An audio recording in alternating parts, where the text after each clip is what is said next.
అక్కడ శాసనసభ్యుడిగా ఉన్న కొలికపూడి శ్రీనివాస్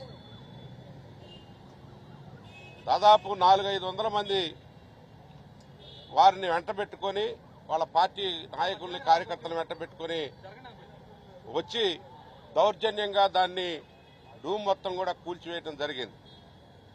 ఒక శాసనసభ్యుడు బిహేవ్ చేయాల్సినటువంటి పద్ధతిలో లేకోకుండా అన్ని విషయాల్లో కూడా లీగల్ గా ఆ డాక్యుమెంటేషన్ కానీ ఆ పర్మిషన్ కానీ గ్రామ పంచాయతీ నుంచి బిల్డింగ్ ప్లాన్ కానీ అన్నీ ఉన్నటువంటి సందర్భంలో ఇది అక్రమ కట్టడం అని ప్రకటించడమే కాకుండా ఏ నోటీసులు ఇవ్వకుండా డిపార్ట్మెంట్ వారంతా కూడా రెవెన్యూ అదేవిధంగా గ్రామ పంచాయతీ పోలీసు వారు అందరి సమక్షంలో ఒక వీధి రౌడీలాగా ఒక కర్ర పట్టుకొని వీధుల్లో విహారం చేస్తూ దుర్మార్గంగా వ్యవహరించినటువంటి పరిస్థితి తిరువూరు శాసనసభ్యుడు. దాదాపు నేను 30 సంవత్సరాల నుంచి రాజకీయాల్లో ఉన్నాను కానీ ఇటువంటి ప్రవర్తన కలిగినటువంటి శాసనసభ్యుడిని నేను చూడలేదు.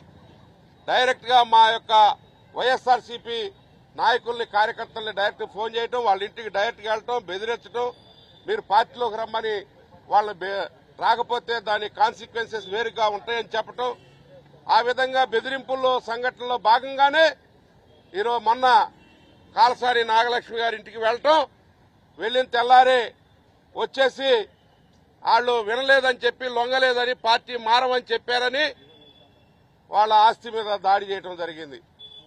అదేవిధంగా తిరువూరు నగర పంచాయతీలో కూడా మా కౌన్సిలర్లందరినీ బెదిరిస్తా ఉన్నాడు. బెదిరించగా వాళ్ళ ఇళ్లకు డైరెక్ట్గా వెళ్ళిపోతా ఉన్నాడు. ఈయనకేం సంబంధం లేదు. మా పార్టీ నాయకులు మా కార్యకర్తల ఇళ్లలోకి దూరటం, వాళ్ళ భయభ్రాంతులకు గురి చేయటం, బెదిరించడం జరుగుతూ ఉంది. ఇది విచిత్రమైనటువంటి ప్రవర్తన. ఈ శాసనసభ్యుడు మరి కొత్త బిచ్చగాడు పొద్దురిగినట్టు ఏయేయో పిచ్చి వేషాలన్నీ కూడా వేస్తా ఉన్నాడు.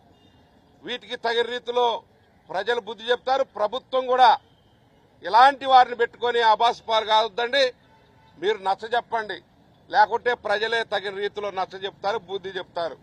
ఇలాంటివి మానుకోవాలి. బెదిరింపు సెక్షన్లు పనికిరావు. గ్రామ స్థాయి నాయకుల నుంచి మండల స్థాయి నాయకుల వరకు, నియోజకవర్గ స్థాయి నాయకుల వరకు కూడా వాళ్ళందరినీ బెదిరించడం జరుగుతూ ఉంది.